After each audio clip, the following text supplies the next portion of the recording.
either live by the gun or you die by the sword.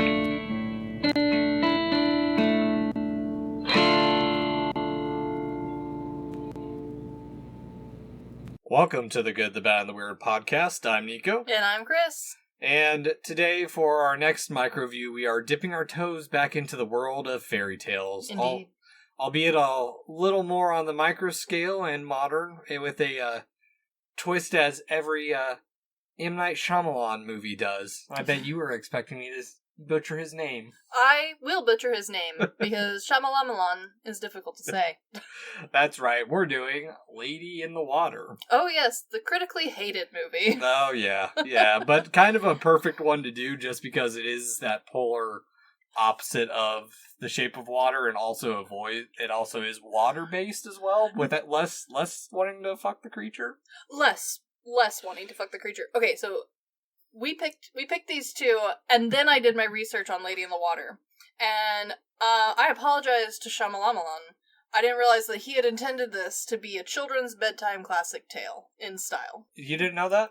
I knew it was fairy tale based. Okay. I didn't realize how children focused he had hoped it would become. Yeah, okay, so because the romantic undertones of this movie and the more adult-esque humor led me to the assumption that this was more for an adult audience. Yeah, see, I watched this when it came out, and when we had it on DVD, because we were overseas at the time, That's what we did. We would watch some special features on a movie we really liked. So I knew it was a childhood one or a child's fairy tale early on.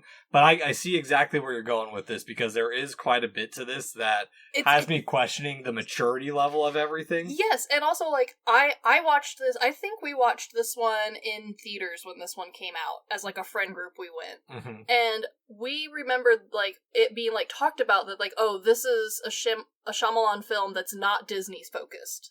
He had famously not worked directly with Disney on this one. There had been gossip about it. Oh, okay. We didn't know the whole story. So we went and be like, oh, we're gonna go watch, this adult summertime fun movie. How great. Yeah, because you gotta remember Shyamalan at this point, we had been through The Sixth Sense and Signs were the big ones. I can't remember if he had anything else in between that time.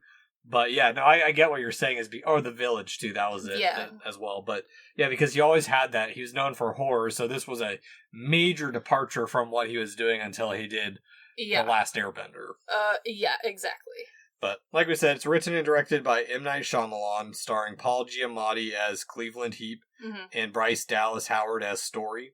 And it follows an apartment building superintendent who finds a mysterious woman in the pool at the complex, or the building. It's not even a complex, it's a singular, apartment building in the middle of nowhere, it seems. It is a very strange location, but it kind of sort of works, because you're so focused on the pool and, two apartments, that, you do kind of easily lose yourself in the story of it. Yeah. Yeah, it's not 100% important where it's at, but surprise, surprise, it's in Philadelphia. Yeah, it didn't need to be. Let's just say, okay, if this had been set in California, or, deserty Texas, I feel like that would have maybe made a little more sense. Yeah, a little out there instead of just everything is Philadelphia. Philadelphia felt like a weird choice. Yeah.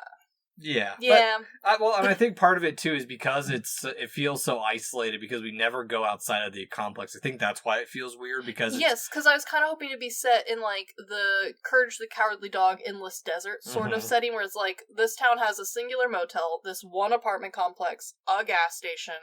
Make it, really, island.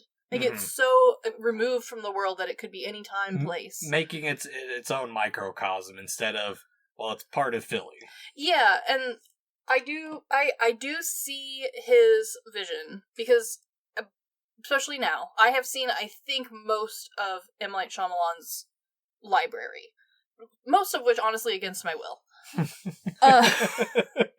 Not that I actively am, hating or avoiding him, it's just, most of the movies he directs, I'm not, lining up at the door. Yeah. But my friends are. Or, oh, there's nothing on right now, so we'll go watch we'll watch this. Or, oh, you somehow missed this movie, we've gotta watch it. And I do think that it's just part of his writing style is not to have, this void of a place. Like, he's never, like, the mystery Wild West of a setting. He always tries to have a realistic place. It always feels very grounded, even when he's doing his more fanciful stories. So, like, I get it. I understand that it's his writing style. I just think that maybe it could have been improved. Yeah, I wonder if it's just because, like, when we talk about the M. Night Shyamalan writing style, it's always usually following the same format, and this movie's no exception. It really isn't. Of building this rather interesting world or kind of an interesting idea around something. Absolutely. And then just kind of a little bit butchering it at the end with some stupid twist. Like, I agree. Sixth Sense, great. I mean, of course, we all know classic. Dead at the end. Yeah. Signs with the aliens and, like, the water, which everyone bitches about that, and I will defend it a little bit. I like that idea. I like the idea. But here's the thing. It also fits really well, too, because he's a priest, and they're kind of, like, baptizing these aliens with water. Here's the thing.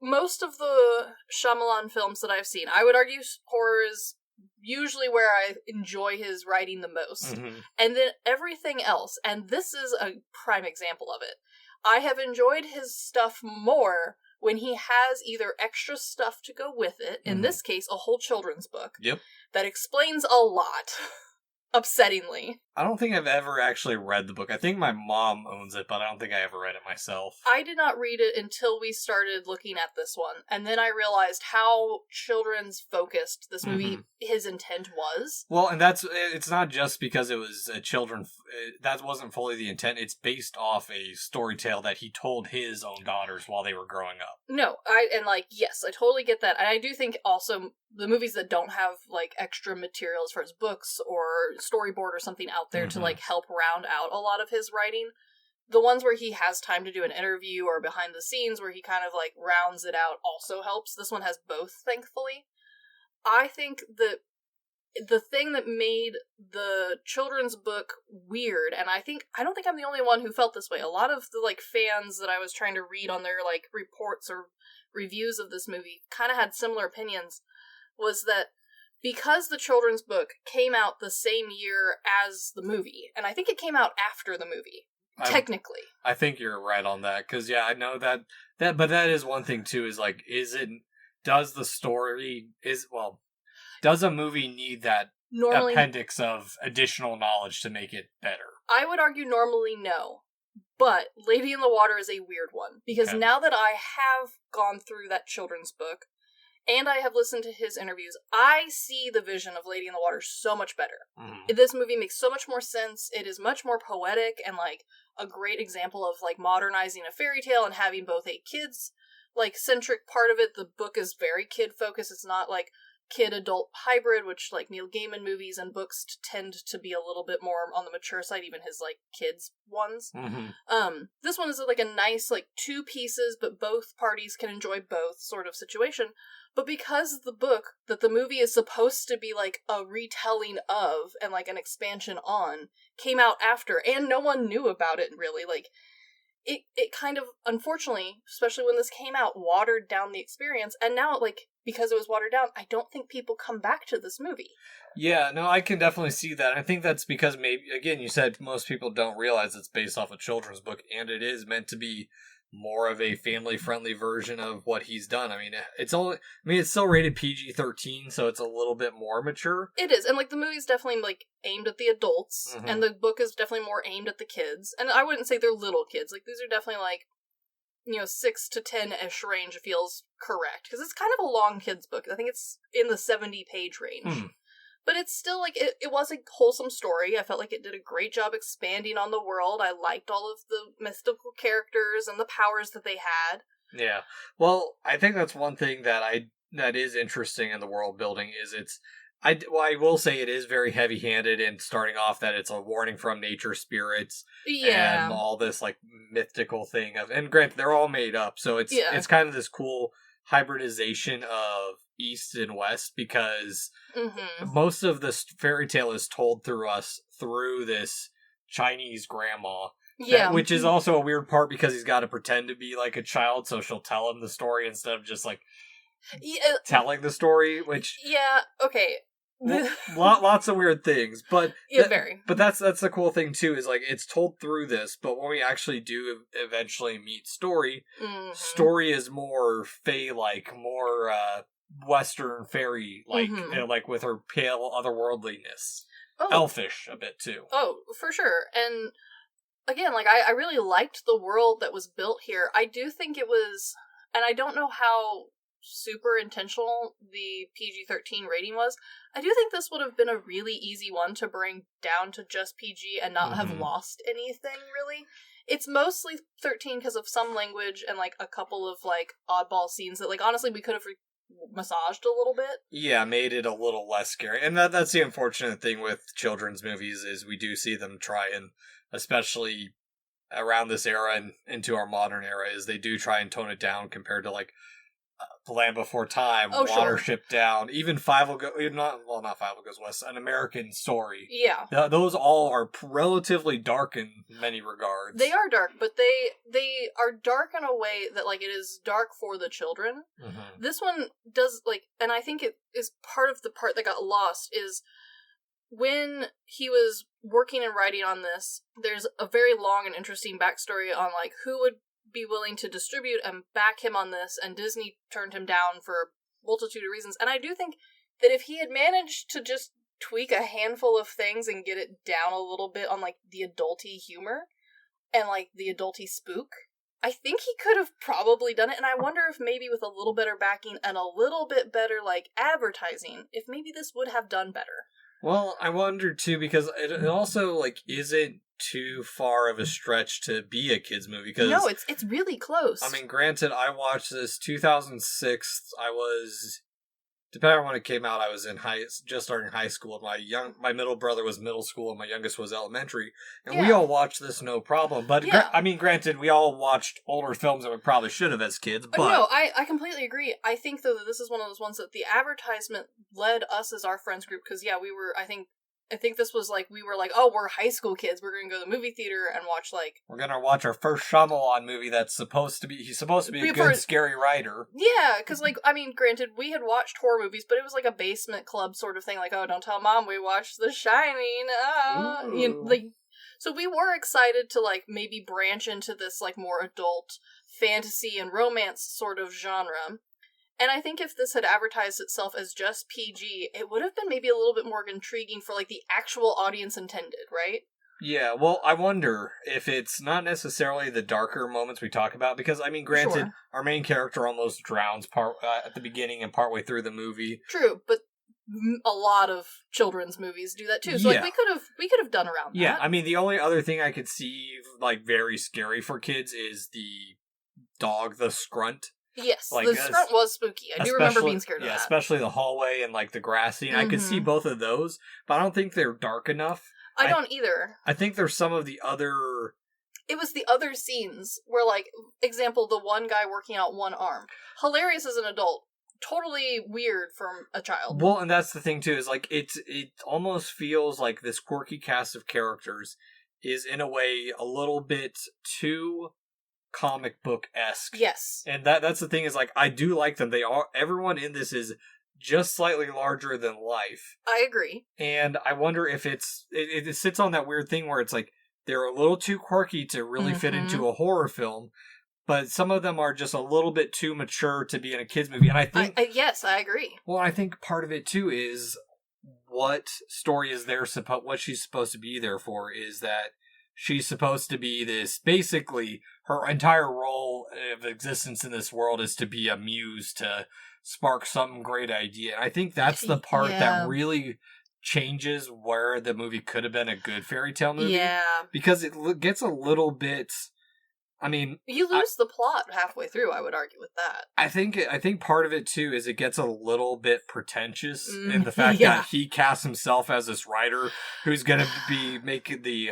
I'm so glad you brought this up. Change the world a little bit, self-aggrandizing, but at the same time, like, it does set up consequences of, like, the gifts aren't great. Like, sometimes greatness comes with great risk.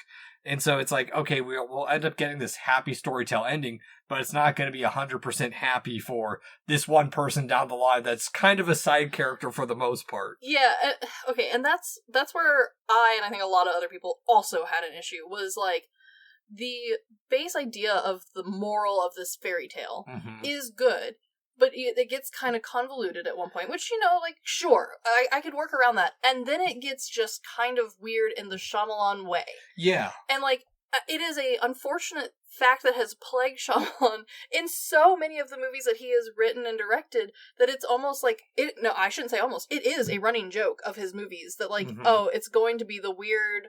Like, there's going to be a weird self-insert or a weird storytelling device. Well, I think part of it, too, is it falls into, like, I know with a lot of the old allegorical fairy tales is that it's supposed to teach a lesson, but it never, like, directly says, oh, you survived because you're just and whatnot. Yeah. It's the issue with this is he tells you the lesson is that no one has ever told who they're going to be or who they are. And then this movie then tells you who you are. Like, it gives roles out. Exactly. She tells the writer who he's going to be, like, how long he's going to live, basically, like, all his future. And then also, he immediately, or our main character immediately tells her that she's going to be a Madam Narf, and that's why all this is happening. And it's like... okay, that was the point, then why is the rest of the movie like this? Yeah, because that's the other thing, too, is, like, it's divided between that fairy tale portion of what story's purpose is supposed to be, and then at the same time, you have to have... Cleveland's character has to have this arc to him as well, where we get this... He has a sad backstory. He's actually a greater man than... quote-unquote should be for working the position he is. And it's this weird little bit of his arc to self-forgiveness that doesn't quite mesh with no one has ever told who they are, because because he's even like told, like, at the end he's kind of told of like, no, this is your role, you're the healer, this is why everyone's drawn to you and why you fix their problems. But it's just like it's kind of a shitty way of going about giving his story kind of any credence, because it's like, okay, you had your family like died in front of you. Yeah. That doesn't really change anything for the rest of it. You're the most hurting, but you're the one who's most accepting of everyone else. Yeah, it is a lot of parts of other fairy tale styles and like common themes that we see, especially with more modern fairy tales, like having the different roles. That is super common, especially in like children's TV and like fairy tale based stuff that's more modern, where everyone has a purpose or like an assigned role. Yeah, it's like when you have a guild of characters where it's like, okay, this character fills these basic roles. Yeah, and like it works well, and I think part of the reason he's drawn to it is because of his horror writing past. It works beautifully in horror. It works well in fairy tales too, but not when the moral of the story is that no one tells you what you are. Yeah, and same with like the parts of them misinterpreting. Like I get you gotta have some drama and like you misinterpret the signs. That adds a little bit to the level of issues of everyone coming in, or everything coming to a head of like, okay, well, she's dying because you didn't find the actual healer. Oh wait, you are the healer. Yeah, there's so many good parts to this, but they are unfortunately disjointed with all of these other pieces that they're not polished enough. Yeah. They're not thought through enough, or some of them honestly don't belong in the film. Well, because it makes it feel scattered is what it is, because we're trying to deal with this guy and his issues with the apartment, while we're also doing story side of things. Yeah, and it is unfortunate because the base idea and a lot of the imagery and acting for this movie was great. I really enjoyed the visuals. I think a lot of them stuck pretty well with me from memory. Like, I remember thinking about the mermaid in the pool sort of situation, being like really entranced by that. I really loved the nymph and her powers. I did think the wolf was very scary. And then you get to the actual storytelling, which honestly, that's what makes you come back to it, especially as an adult. And it was just so weak and flopped so hard that it was hard to rewatch this one, whereas other Shyamalan films, yes, might have been bad or had the same writing problems, but I was having enough fun with other elements that like I could overlook them. Yeah. This one, unfortunately, like it's really hard to overlook those as an adult. Oh yeah. I mean, I granted, I haven't watched this movie probably in almost 20 years. I'd say probably more 18, 19 years, but it's still like that. There's it has enough going for it that makes it interesting as a rewatch.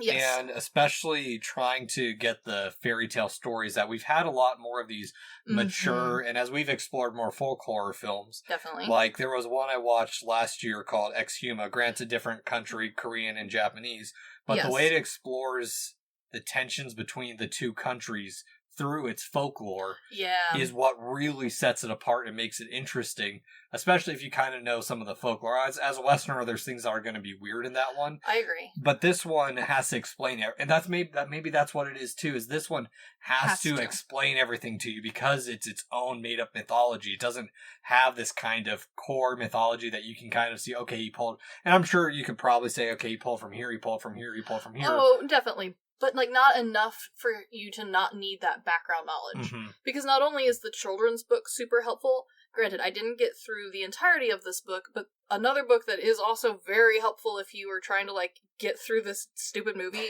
is The Man Who Heard Voices by Michael, I'm gonna pronounce this last name wrong probably, Bamberger, I think. I didn't get to finish the book. I just read as many excerpts that were pertained specifically to our short episode today, but I do plan on finishing the book. Mm-hmm. He does a wonderful job of explaining the behind-the-scenes process of this movie from Shyamalan, so like the creative writing, the script development, the troubles he had with getting this production off the ground, and then finding funding and getting it out into the world.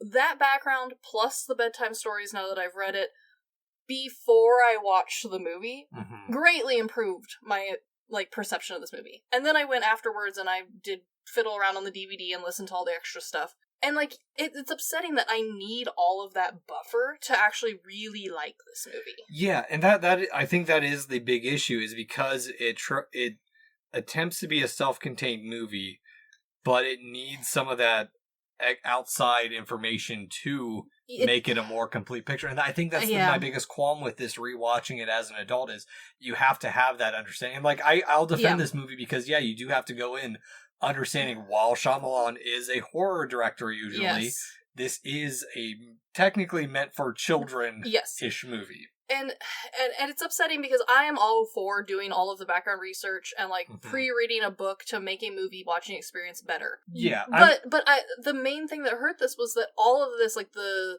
Man Who Heard Voices book, the bedtime story, they did not come out until after the movie came out. Granted, the docu-book, like, that makes sense that it came out later. Like, it was documenting the process of this. You can't do that until after the movie's out.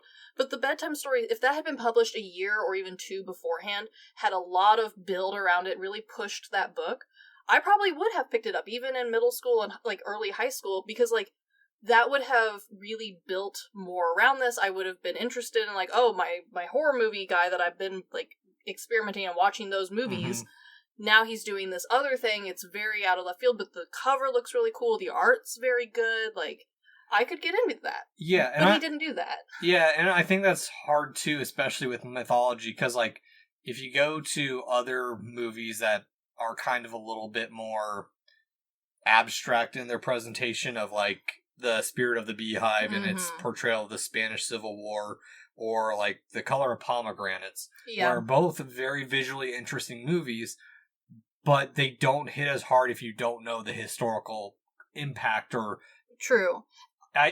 or historical information that you need to know to make it more significant. Or have your characters and writing so well developed, so polished, that I don't question all of the parts I don't understand. A great example would be Spirited Away. I had no idea what any of that was when it came out, but I lived for that movie.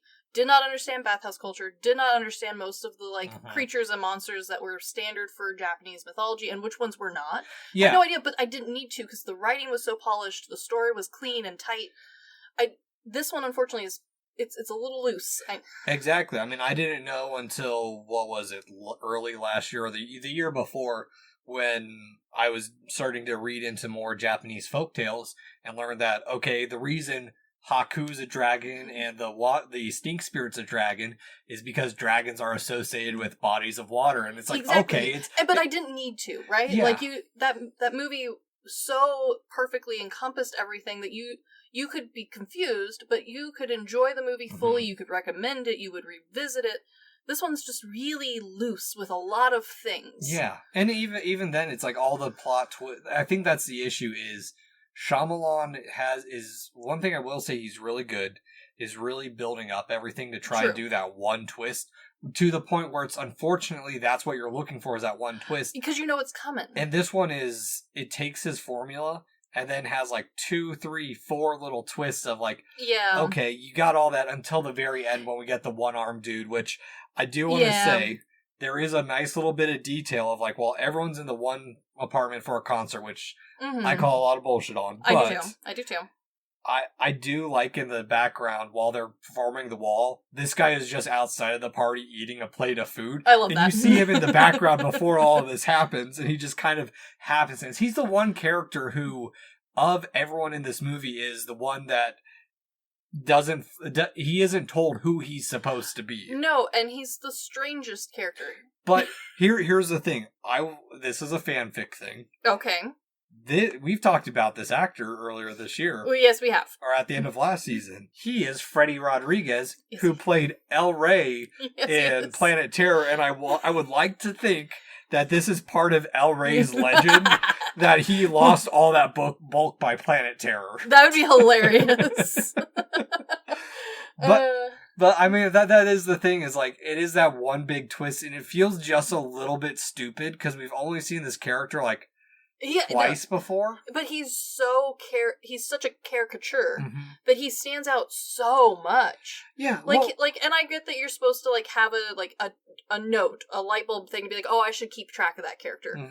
But everyone in this movie, for the most part, is a bigger than life person, a bigger than life character that to make him rememberable, he's now super quirky. Yeah. Super goofy. And you're like, okay, but not even in a really, like, believable sort of way. Yeah, because he also does this weird thing, too, where he does this kind of, like, nod to the idea of stories and cultural traveling by word, where the stoners they come up with this new phrase, blim blam, and you hear it, like, one other time from one of the other residents. Like, he doesn't really do a whole lot with that. No, there's a lot of small details like that. Like, each apartment has this very interesting, like, character building stuff happening in it and around it that's supposed to really help tie and get you to know who everyone is. But we spend so little time in most people's homes that you miss a lot of it. Yeah, and that's one other thing, too, that I have questions with, too.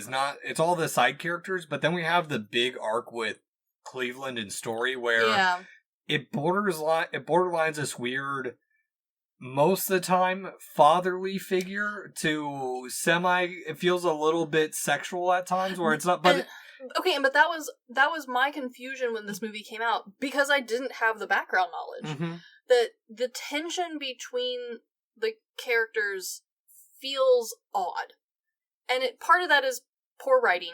Part of that is, unfortunately, just the way this movie's filmed and the way that we expect Shyamalan films to go. Like, unfortunately, that tension reads a way I don't think he intended. Yeah. And that's unfortunate, because now that I have that background knowledge, I can see the angle that we were trying to get to, but even with knowing that, it still doesn't quite come off right. Well, and I think part of it is the age they cast Story as, because Story is a much older woman, while as a narf, she's supposed to be more childlike and sympathetic in that regard, but she's really, like... It doesn't quite make it. Exactly, and I think that's where the confusion comes from, is like, while he's a little bit old, while he's much older than her, it feels like it is that kind of, okay, she's into this older man. Of course, the older man's creepily into a much younger woman. Yeah, and I hate to say this, because I really do like the visuals of this movie. I think the color story is really good. I do think that the nymph character is really good. Unfortunately, though, I do think it's partially because everyone is real. Yeah. And, like, I don't think every children's movie needs to be cartoony or animated in any way, but this one leans so heavily in the physical prop department that when we do get the CGI, it doesn't read as, like, that change. It doesn't read as, like, the way a cartoon or a claymation would, where it's like, oh, that's the other world, that's the fantasy. Yeah, it's kind of like how, I think part of it too is when we talked about The Shape of Water, where Del Toro puts that movie in a slightly off-kilter world from the 60s. This one is too close to the era that it's released, that it's not allegorical. It feels more prophetic. Yes. I 100% agree, and I think, again, the setting of it makes it really hard to place it as meant to be that fairy tale setting, as opposed to if we had been placed in, like, the middle of nowhere town, or even just, like, an undescript, like, the whole world only revolves in this apartment complex. Why even mention their outside world? Just have everything exist here in these four walls. Well, then, in that regard, do you think this works as a fairy tale? This is kind of a hard one, because I feel like the definition, by, like, the pure definition that we talked about when we were doing our Folktober work, was that, like, it needs to have a moral of some kind, and it needs to be... whether implicated or spelled out. Yeah. And it also needs to have some very, like, fanciful aspect to get that point across. And technically, this movie does have both. Yeah, it's got a little bit of magic sprinkled in, but not a lot. And again, if this is an unfortunate case where the movie by itself, I don't think quite hits the fairy tale aspect. With the knowledge that I have now from reading the bedtime storybook, yes, this is a fairy tale. But when you were just watching this movie alone, there's so much lost in translation. Yeah. That it feels like you are, unfortunately, missing too much of the puzzle. Yeah, that's a difficult thing about putting a fairy tale 100% into modern times without tweaking without tweaking reality enough for it to fit in. It's that kind of juxtaposition of, okay, well, we live next to this fanciful stuff, but we never really see any of it outside of that. Like, it's like, okay, absolutely, we're just transplanting this fairy tale into a culture that it doesn't necessarily associate with, or it's supposed to be so ancient it transcends cultures, and it doesn't. Absolutely. It doesn't work that well. No, it doesn't. And unfortunately, and, like, again, the book, The Man Who Heard Voices, explains this a lot better than I'm going to in this very short time frame. Shyamalan fought so hard for his very specific vision on this that he plowed through his normal people that he works with when it comes to, like, his more family-friendly works. I don't even know how many family-friendly works he really even has. He had a few Disney-based productions, if I remember right. And we got Avatar and, Glass, kind of. Maybe as a producer, because, like, really the only... I mean, Lady in the Water and Avatar, I'd say, are really his only...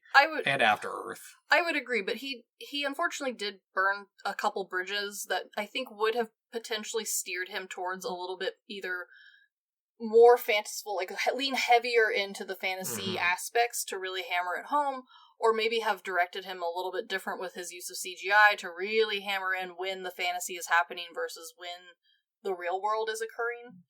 And granted, I understand he had a vision, he wanted us to go a very specific way, but I do think that because he fought so hard for this very specific vision, maybe we turned down some advice that maybe potentially could have changed how people saw and understood this movie. Yeah, and I think the unfortunate thing is, like, while he may have a vision, I don't think it hits the same way that, like, someone like Del Toro puts it into. And I'm not saying that he doesn't work hard to create these visions or create something interesting. It doesn't work the same way compared to other fairy tale put in modern times or more recent times. I agree, and it's a little disappointing because having rewatched this, like, I remember the scenes, like, it is very visually sticks in your head pretty well.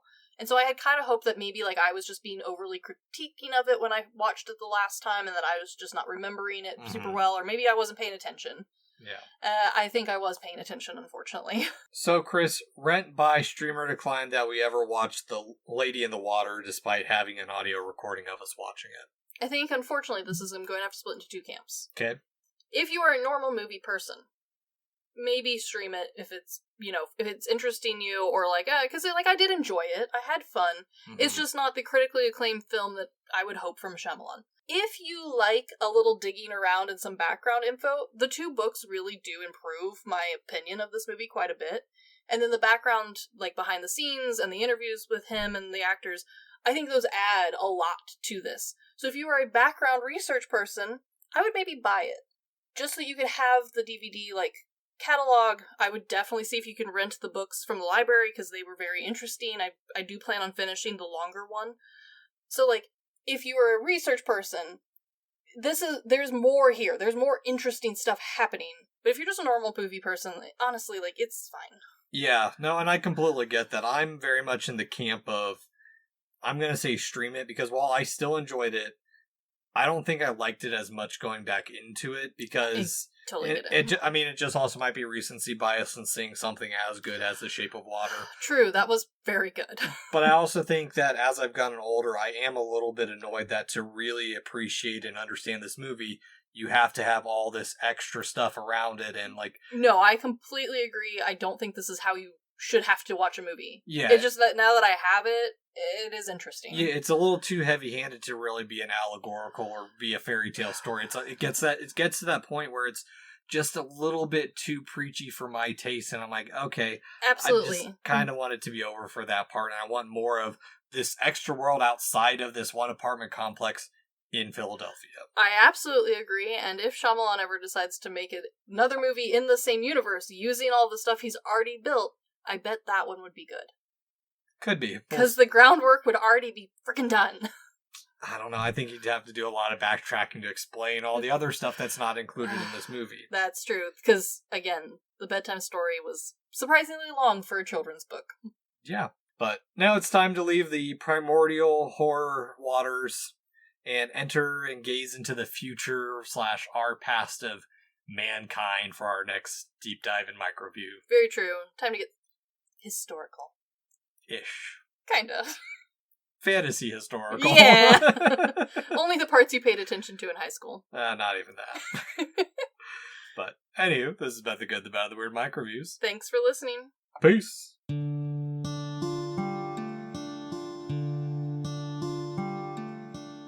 Thank you for stopping by this here town of the good, the bad, and the weird. We appreciate your listenership, and if you want more of our takes in your life, feel free to check us out on social media at The Good, the Bad, and the Weird Podcast, or TGTBTW for short. As well, if we missed a fact, your favorite part of a movie, or just have a suggestion and want to reach out and say howdy, feel free to email us at tgtbtwpodcast@gmail.com. And feel free to join our Discord at The Good, the Bad, and the Weird Podcast, where we talk about movies, just share random banter here and there. And always check out our podcasters, streamers, or any other content creator we shout out in our episodes. We really appreciate it. And as always, thank you for listening. Peace.